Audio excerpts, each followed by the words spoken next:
Ladies and gentlemen, honored vets, we'd now like to have the American Legion 111 and the Robert Tesman VFW Post 2604 present the colors.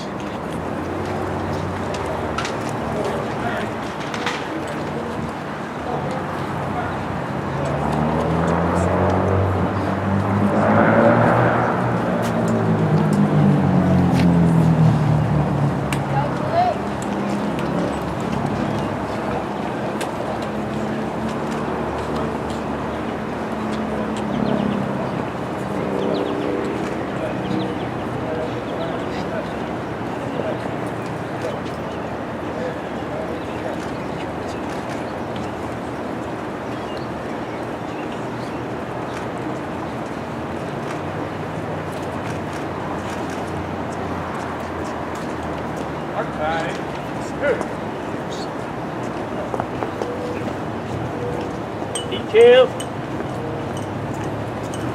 Detail. Oh! Oh! Right foot change. Right leg. Right face. Right foot change. Present arms. Present arms. Please join me in the Pledge of Allegiance. I pledge allegiance to the flag of the United States of America, and to the republic for which it stands, one nation, under God, indivisible, with liberty and justice for all. We'll now have the national anthem by Fran Carnival.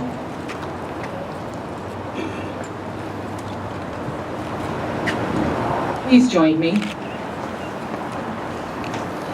Oh, say, can you see by the dawn's early light what so proudly we hailed at the twilight's last gleaming, whose broad stripes and bright stars through the perilous fight o'er the ramparts we watched were so gallantly streaming, and the rocket's red glare, the bombs bursting in air, gave proof through the night that our flag was still there.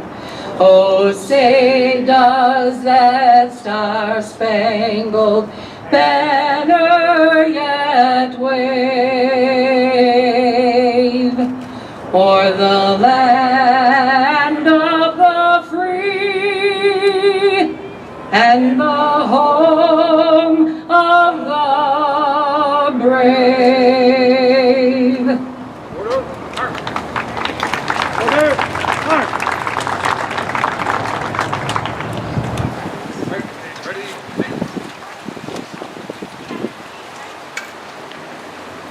Thank you. Please be seated. And welcome to a very special day in the Village of Orland Park, where we are celebrating the 70th anniversary of the D-Day invasion on June 6, 1944. It's a commemorative occasion, but we wanted to get started with first things first. So with that, we'll ask for a blessing from Father Mike Foley of Our Lady of the Woods Church.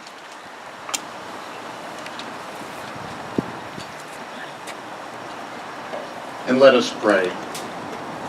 Heavenly Father, as we gather this evening in remembrance of the great events that unfolded this day 70 years ago upon the beaches of Normandy in France, we ask your grace. Give us a spirit of gratitude for the courage and dedication of those brave souls who risked their lives that liberty might return to the European continent and that our own nation would be free.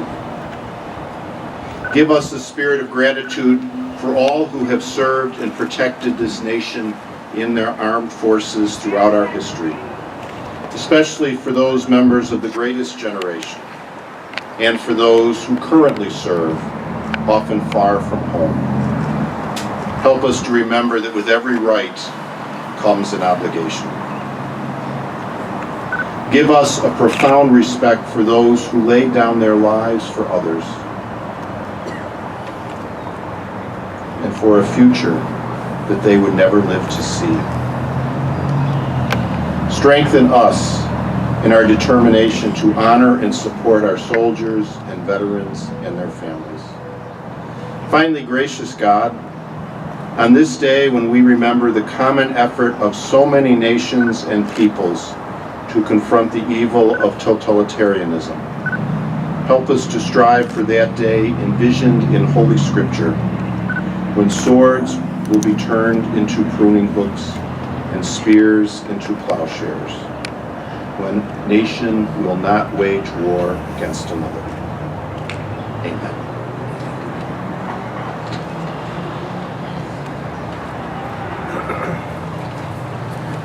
Thank you, Father. My name is Jim Dodge. I'm a trustee here in Orland Park, and the Mayor Pro Tem. Mayor McLaughlin could not join us this evening. He had a family commitment. But I do want everyone to know, and I think many of the vets here who've seen Dan at more than a few Memorial Day ceremonies knows how deeply he appreciates the sacrifice and the service that many in the armed forces have served. So I'd like to read a couple of comments from Mayor McLaughlin. It's an honor for us in Orland Park to host this event. But with all the great stories on the news in the last few days, just about anything that we might say would be wholly inadequate.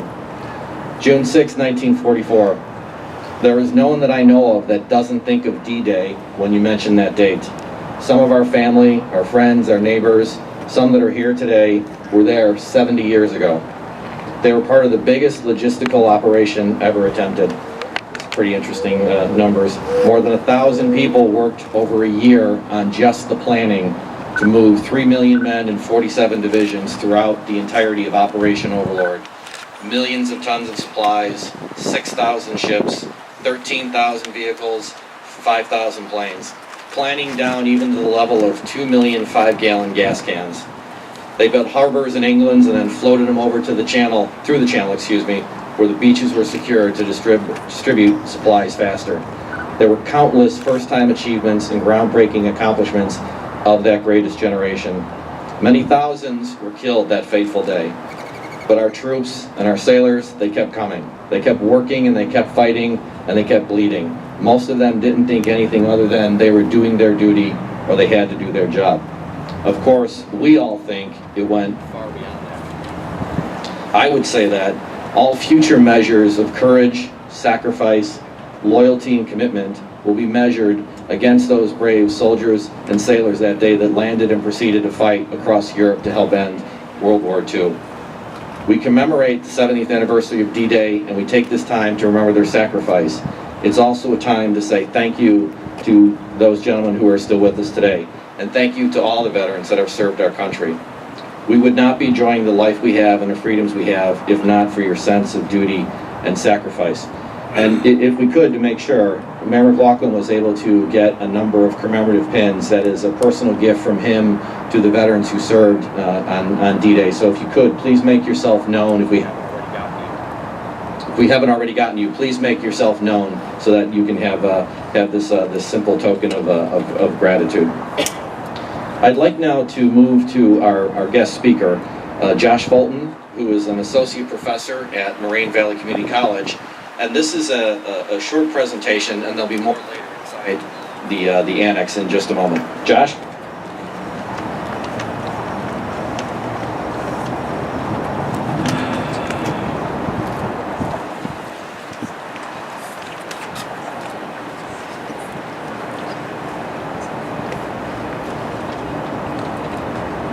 Thank you and good evening all.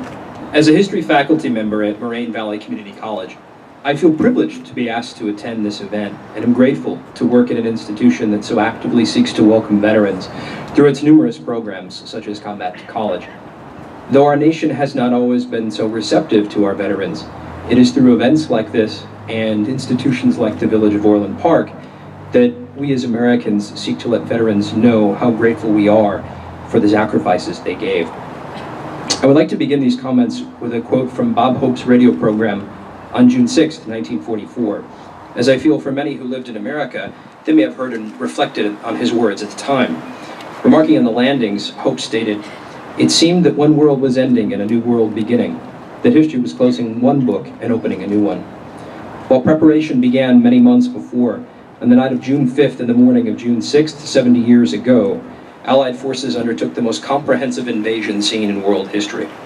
5 divisions of American soldiers took part in the landings, numbering over 150,000 men, over 11,000 ships of varying kinds, over 11,000 planes, and just under 3 million Allied soldiers, sailors, and airmen were involved on that day.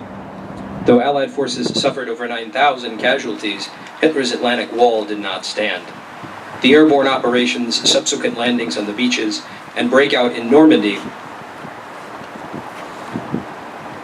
succeeded beyond measure. The Nazis had claimed their Third Reich would last for 1,000 years. After D-Day, it had less than a year to go. World War II took a terrible toll on humanity. To those who endured it, their lives were irreparably altered. With the former Soviet Union's archives opening in recent decades, scholars are still grappling with the numbers of the dead. According to the National World War II Museum, 416,800 American service members gave their lives in the conflict. In Europe, estimates are now that 35 to 40 million people died. With war looming in 1941, President Franklin Roosevelt's State of the Union address articulated the meaning of U.S. participation in the conflict. Quote, "Every realist knows that the democratic way of life is at this moment being directly assailed in every part of the world," stated the president. For Roosevelt, the essential human freedoms of speech, expression, religion, and freedom from fear and want were being denied by the Axis. The Normandy landings, thus, occurred to break their hold on them. 70 years ago today, Allied forces participated in what Dwight D. Eisenhower called the Great Crusade. In command of Supreme Allied Headquarters in a message to the troops prior to the invasion, he noted the hopes and prayers of liberty-loving people everywhere march with you. In company with our brave allies and brothers in arms on the other fronts, you will bring about the destruction of the German war machine, the elimination of Nazi tyranny over the oppressed peoples of Europe, and security for ourselves in a free world. We all should heed his comments, for they are similar to those of many other Allied leaders at the time. D-Day, or the process of opening up a second front on the European continent in 1944, represented more than just the landings on the beaches or the complex combined arms needed for victory. It captivated the nations who experienced it, offered hope for a speedy end to a long war, and had implications for the oncoming Cold War. On a final note, on behalf of the 1st Division Museum in Moraine Valley, I had an opportunity to visit the D-Day landing sites last year with a group known as Normandy Allies. I was personally struck, as were many young students who attended the tour, at the German defenses that still stood 69 years later. The sheer nature of the topography of what those Rangers faced at Point du Hoc, what the 1st and 29th Divisions encountered at Omaha, what the 82nd and 101st Airborne Divisions saw as they landed, astonished me. I think in some ways, Bob Hope said it deftly as he continued his radio broadcast when he stated, quote, "The prayer of a whole nation was, God bless those kids across the English Channel." Thank you again to our veterans, the Village of Orland Park, Phil Bell, and the Orland Park Veterans Commission. Thank you.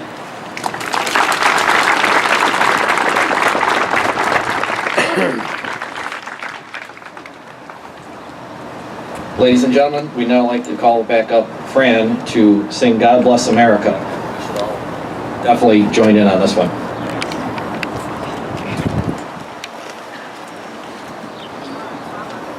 God bless America, land that I love. Stand beside her and guide her through the night with the light from above. From the mountains to the prairies to the oceans white with foam. God bless America, my home, sweet home. God bless America, my home, sweet home.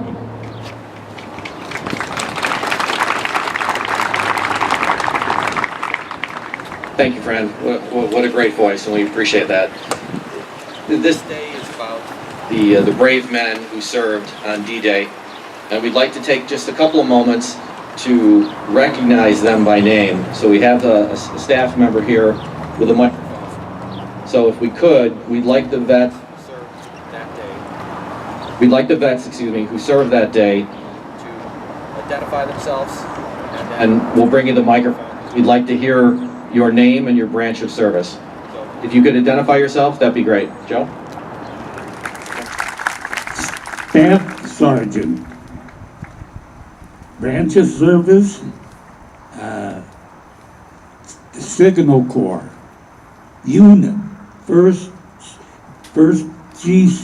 GC, First U.S. Army, Military First. Thank you very much. My name is William O'Malley. My rank was Motorist Unit Mate 2nd Class. My branch of service was Amphibious, Navy Amphibious, and I was in the Navy.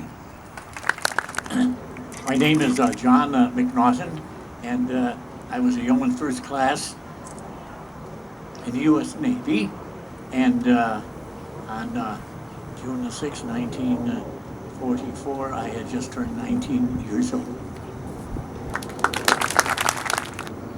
My name is Samuel Crestel, a private first class in the Army Air Corps. I was an MP. My name is Norm Lassman. I was in the United States Navy for 3 years and served on an aircraft carrier as electrician mate 2nd class. My dad's name is Maine Pritza, Fireman First Class, U.S. Navy, LST 509.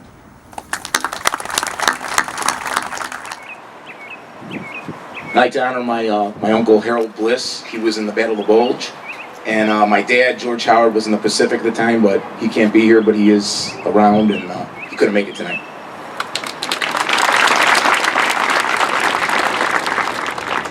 And I guess on behalf of my Uncle Ed, who was wounded on one of the beaches in Normandy and pretty much lost the use of his right arm for the balance of his life, but he certainly appreciated America.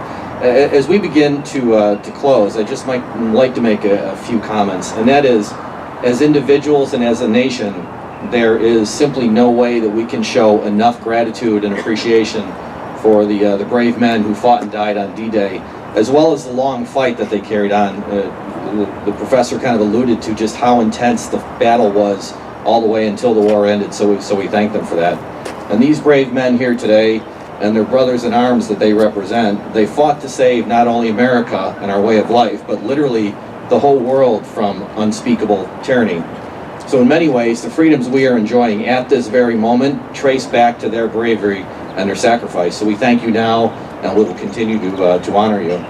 One of America's finest, who's here today, Bill O'Malley, who's one of the first speakers, is part of my family. And I've always had a deep appreciation for history, but there's one thing to know history from a book, and there's another thing to know history from a veteran. And it's been my experience over the years with Bill, with the stories at family gatherings, that veterans like Bill and the other men here, there's a humble grace, and there's a gratitude for life's blessing, and it's always really simple. We did our jobs. It had to be done. And those words, in my mind, speak to the real nature of history, because it's the real character of the people who live that history. And we cannot measure the might of a nation simply by the number of troops, or the tanks that we have, or the ships that we have. We must take the full measure of our nation by the measure of these men at the individual level. They faced their fears and pressed on to do what needed to be done.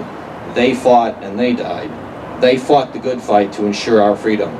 So the burden then for the rest of us is simply to honor what they did, honor those sacrifices for them and many of their comrades, and what they did on D-Day and all of World War II, and to remember always. Now, before we bring this to a close, we thought we'd keep this as a respectful, solemn event, so we'd like to thank the Troop 383 for their assistance with today's event, so thank you to them. And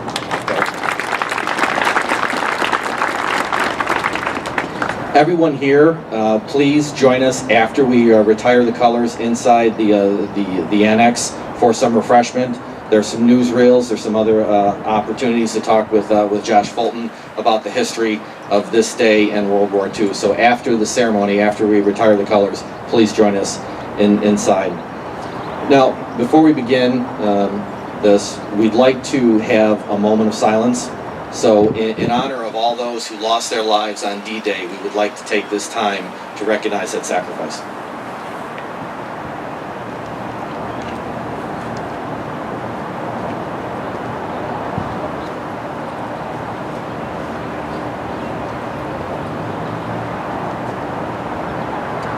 We'll keep our veterans past and future in our prayers and our thoughts.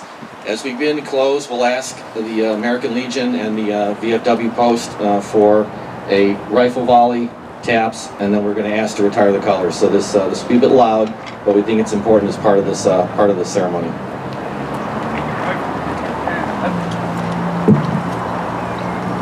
Forward, arm. Detail, forward, arm. 50 shots. Ready. Hey. Up.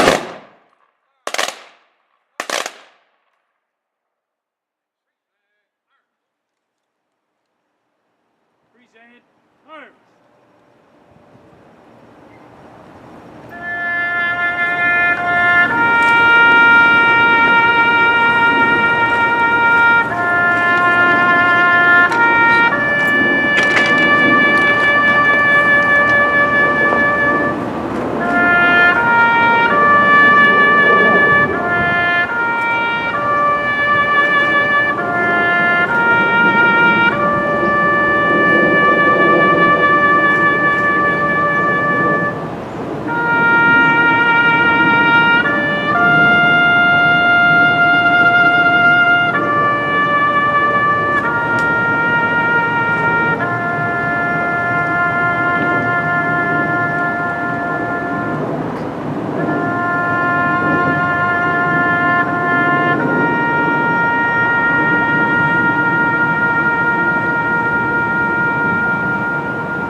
Forward, arms.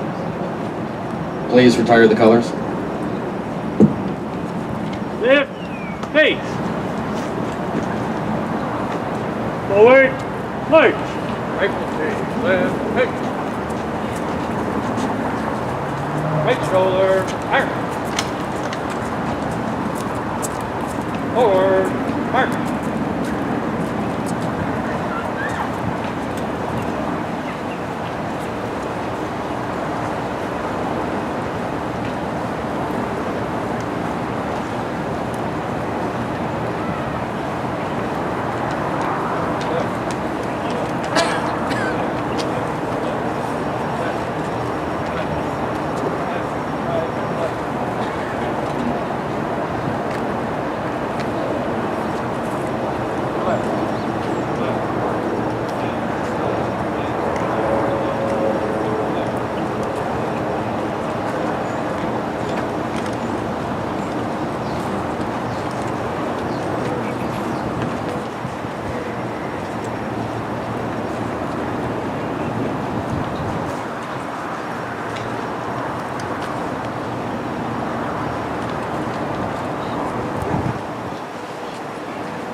Rifle team, details, help.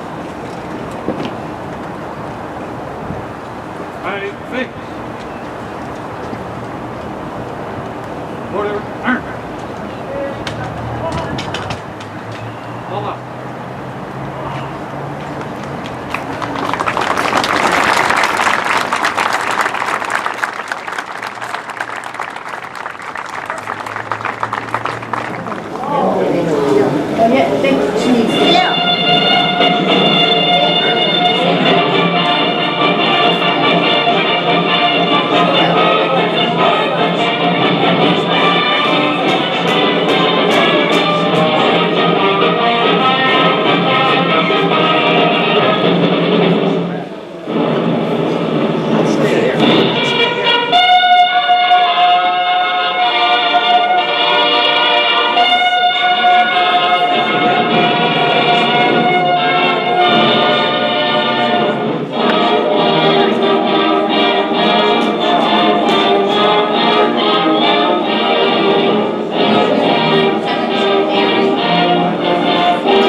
memory of every man and woman in the world. June 6, 1944 is the day on which the United Nations flung their might against enslaved Europe and against Japan as well. For there is only one war, and no part of it is unimportant or forgotten. It is being waged in Europe, and it is being waged in the Pacific, the Aleutians, and in the furthest outposts of China, Burma, and India. It is being waged wherever a soldier or a sailor of the United Nations is on duty. For all these men are fighting together against one common enemy, the Germans and the Japanese.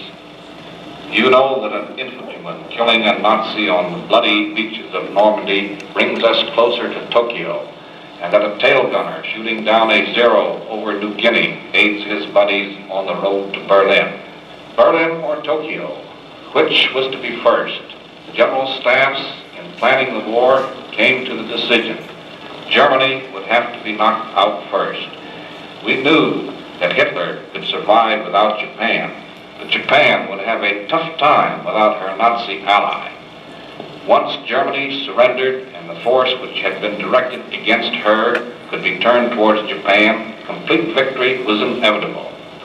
So at the Tehran Conference in November 1943, the time and place of the invasion were decided upon in principle.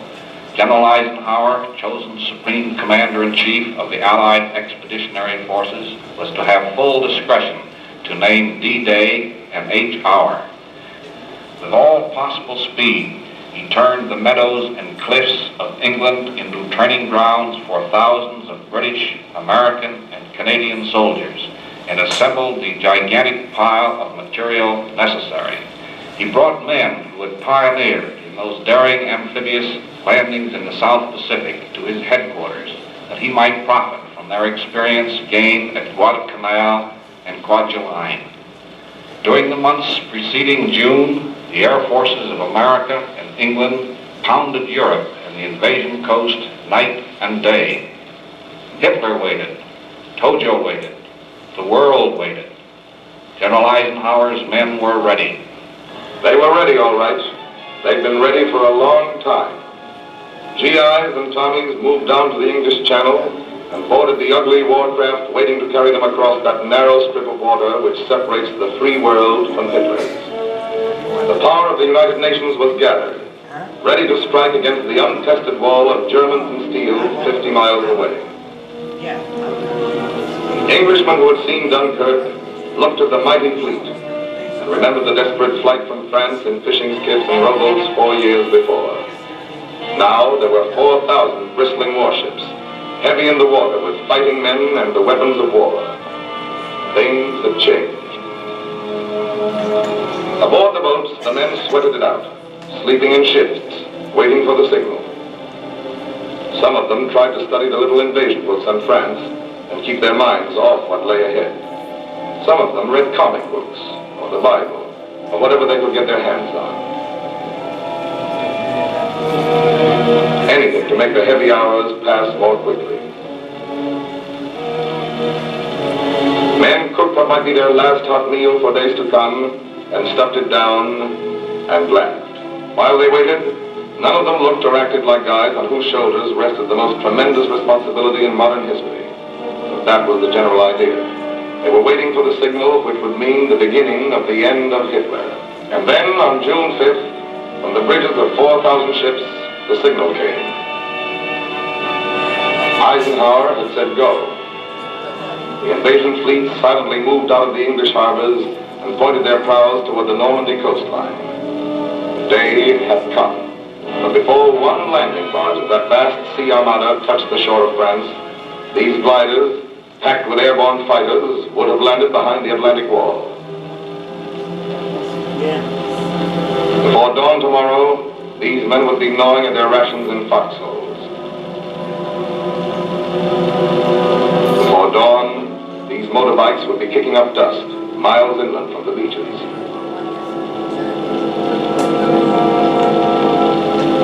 Before dawn, this Vickers 303 would be spitting slugs at a startled German garrison.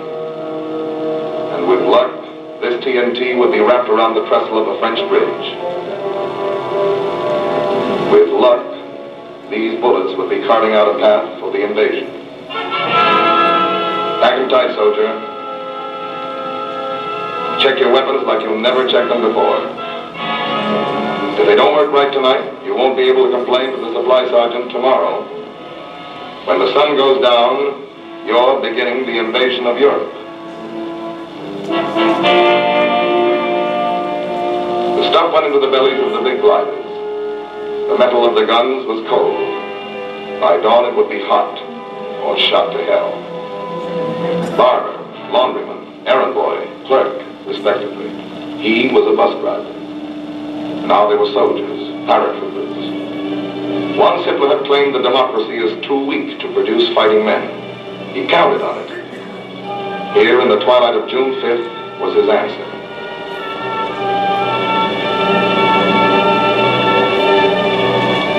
They listened professionally to the briefing.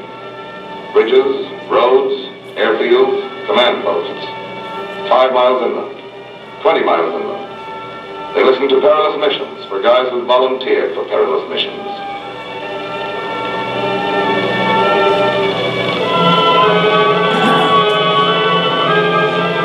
They were the spearhead of the world's mightiest attack, but they grinned with the confidence of men who know what to do.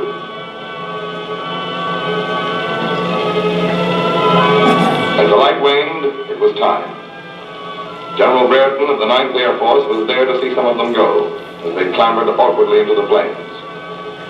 Leading the attack were the guys of the 82nd Division, who had cut their battle teeth in Sicily and on the hot beaches at Salerno. With them were men of the 101st, with whom they trained in England. They climbed in, and they were ready.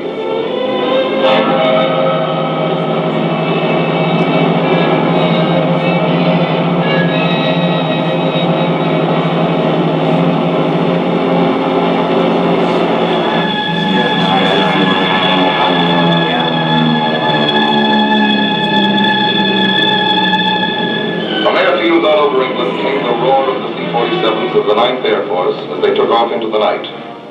Their passengers had an appointment in France. Every man in the invasion that night thought of General Eisenhower's order of the day. Soldiers, sailors, airmen were about to embark on a great crusade. The eyes of the world are upon you, and the hopes and the prayers of all liberty-loving people go with you. Now, led by the RAF, wave after wave, marauders and libs swept in for a final smashing of the German coastal defenses.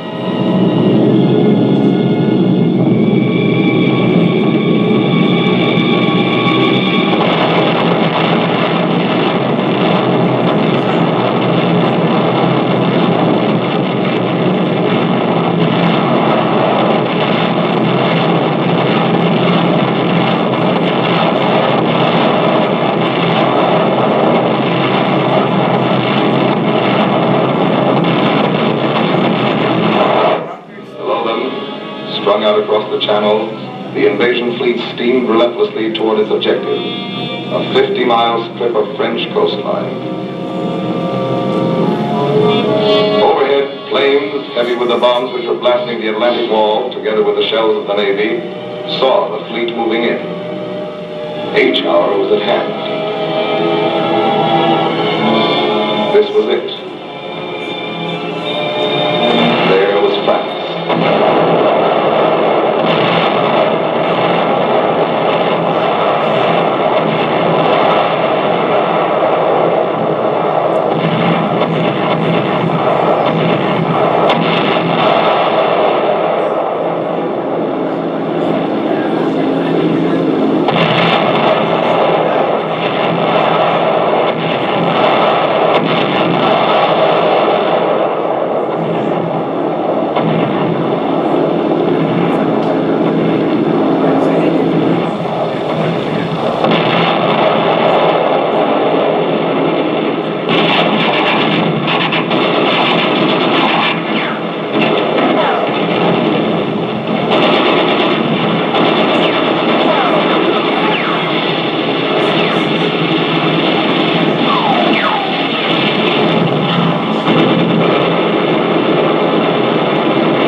6th, 1944. Dead lay on the beaches.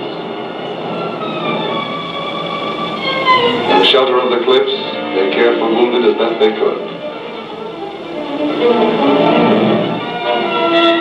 Every death or wound that day was history, whether it was an invader or the Heron folk, the men who set out to conquer the world.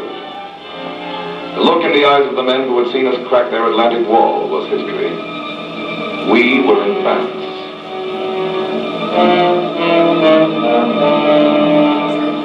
And offshore, there was history, too.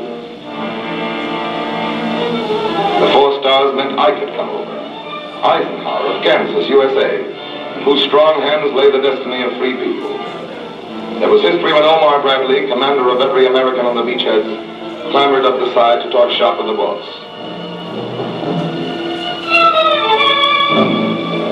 When they talked, his story was pretty proud. There was history when the ground force commander was piped aboard. Monty of El Alamein, Montgomery of Britain, whose men were once more facing the Rommel they had licked in Africa. The skill of these men was making history no nation in the world would ever stop remembering. At perhaps the same moment, on a dusty windowsill in a city 1,000 miles from Normandy, another general had carved his name indelibly into the historic pages of June 6, 1944. Mark Clark and his 5th Army were in Rome. This is Rome, 3 days before June 6th.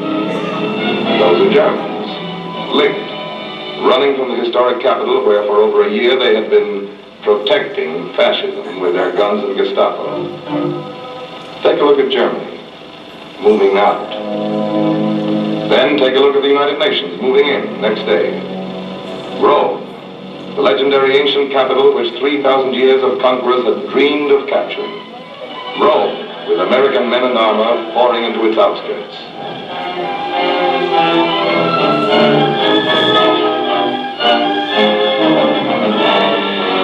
When Hitler conquered Paris, he dressed up his supermen and shined their boots, and came in on the goose step with drums. Not here. These aren't supermen and don't want to be. These are just a tired bunch of sweaty soap salesmen and ball players and high school kids from Indiana and New Mexico, chewing double mint, pushing slowly past the shadows of the Colosseum and the monuments of ancient Rome in a weary route step. But instead of drums and the triumph of conquerors, they brought along some Scotchmen and their bagpipes. They made American wisecracks the Italians didn't understand. Those PFCs and T4s and lieutenants of Mark Clark's victorious 5th Army weren't proud goose-stepping conquerors. The conquerors, the goose-stepping men, had forced a worldwide war. A war that had sent skinny and fat and ordinary Americans scattering into dirt and homesickness, from the jungles of New Guinea to the coast of France. No, these Americans wanted only to unconquer and then go home. Their triumph on June 6, 1944, was in the faces of the people of Rome. Those faces were of people who were tired of being afraid. People standing on the streets and laughing. Some of them made speeches. Some went around tearing down reminders of German occupation. They streamed in and out of the wide squares of the old city, and waved at the Americans and yelled, "Viva gli Americani!" In Rome, by June 6, 1944, liberation was more than a word. These faces are facts about why we're fighting a war. Scores of thousands of Italian people pushed into the historic square before St. Peter's for the Pope's blessing. The Pope thanked God, and the people bowed their heads. Allied arms and blood and gunpowder had brought them freedom from fascism. When the prayer was through, they cheered again. They could cheer. For the first time in 22 years, they would be free to vote and elect themselves to govern themselves. Like a bell in Philadelphia in 1776, the bells of Rome rang out on June 6, 1944. And on the other side of Europe, in a simple French village named Saint-Marcouf, the bells of Normandy joined those of Rome. The simple human right of liberty walked in behind some GIs and dirty fatigues, and a scattered handful of French farmers and their wives and kids talked to the Americans with their hands and said thanks. A half-mile away from this liberated street in France, Americans were fighting and getting killed, as they were 1,000 miles away and 2 oceans away.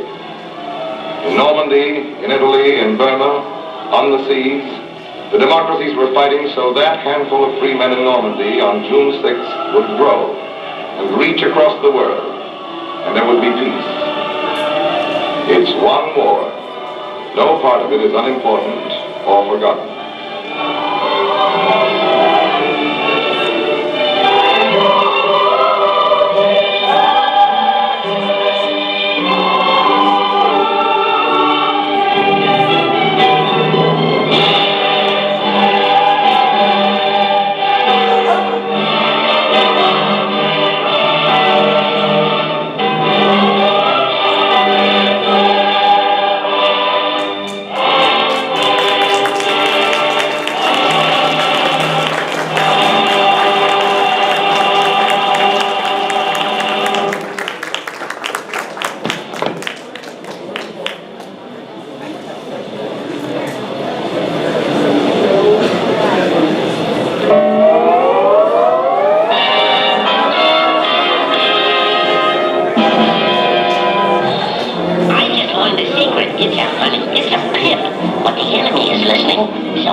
Now the military secret that I carry in my brain, I keep in safe deposit with a padlock and chain.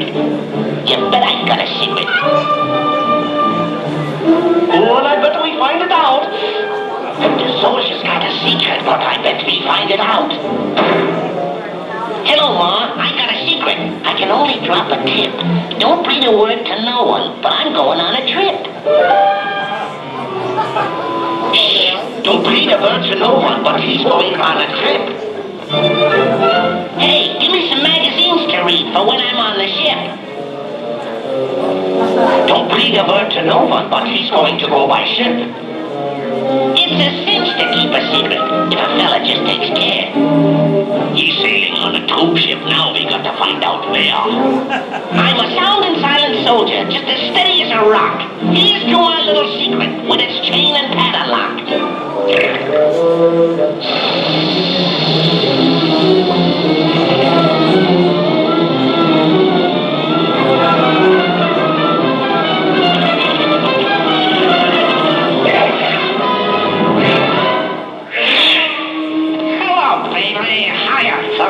Say you're a lifting trick. I hope I meet some dames in Africa as cute as you are.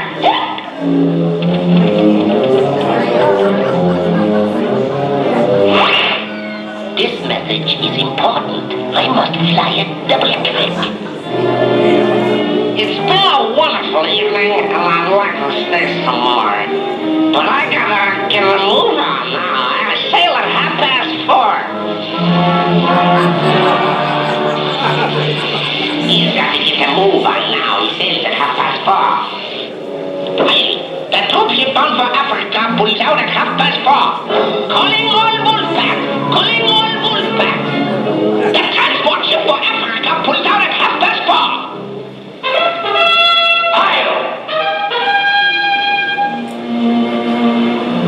Hail!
My name is John McNaught. Can you hear me now? When I was 18 years old, I enlisted in the Navy in August 1943. And right after that, I was in October, I ended up in Norfolk, Virginia, because they told me I was going on a ship. And I dreamed I was going to be on a big battleship or an aircraft carrier or a fast cruiser or a fast destroyer. When I walked in the shipyard, there it was, a big gray dumpy transport. And it was hanging with a lot of boats on it. Later on I found out that these were the Higgins boats, which the ones that were the invasion, which dropped from the front end with the soldiers of 40 or 50 when they invaded the shores. So we took on about 1,400 troops, and in the end of October, here I was in Oran, Africa. And I was only in the Navy 3 months, and I was a young kid, never out on the south side of Chicago. Here I am in Oran, Africa. And after that, I took troops back and forth to Naples from Oran, and that was the period that we then ended up in Glencoe, Scotland, in about March 1944. We then had a period where we were exercising with the troops on invasions, practicing for the future of the landing in Normandy. Then we went to, and in the end of May, we ended up in Plymouth, England, where we were getting ready to go on board for Normandy. So here I am on the USS Bernard, which was an APA-5, which was an amphibious ship, which I thought now was a golden ship in my life. And as we then, on June the 4th, we were supposed to leave on June the 5th, which was postponed because of the weather, as you heard on the news and so forth, and it ended up on June 6th. Eisenhower did speak to us on the loudspeaker, indicating that God bless you all, and good wishes for the invasion of Normandy. Well, in the morning of June 6th at 5 o'clock, and you looked around, you had ships on all sides of you where you could almost touch it. It was massive amphibious fleet. The guns and the roars of the guns that you've seen in the movie was just tremendous and loud. Then we embarked, and my friends, 40 or 50 soldiers in each Higgins boat, went ashore with my friends, which were the helmsmen on the Higgins boats. The Higgins boats went back and forth, carrying the troops and bringing back casualties. Only about 50% of the boats did return. After that, we ended up bringing the troops on June 7th, the casualties back to England. The USS Barrett, which I was on, and ended up in southern France, the southern invasion. After that, I was on many ships, but I always remember a little old gray ship in the shipyard, which was a shining light. And I'll tell you, I'll always remember, because the ship died, it was scrapped in 1966, but that ship had battle stars 8, Battle of the Coral Sea, Battle of the Midway, Invasion of Guadalcanal, Invasion of Salerno, Invasion of Sicily, Invasion of Normandy, and Invasion of southern France, and finally Okinawa. And I have to remember that 7 years ago, I now salute a great ship and my shipmates. Thank you.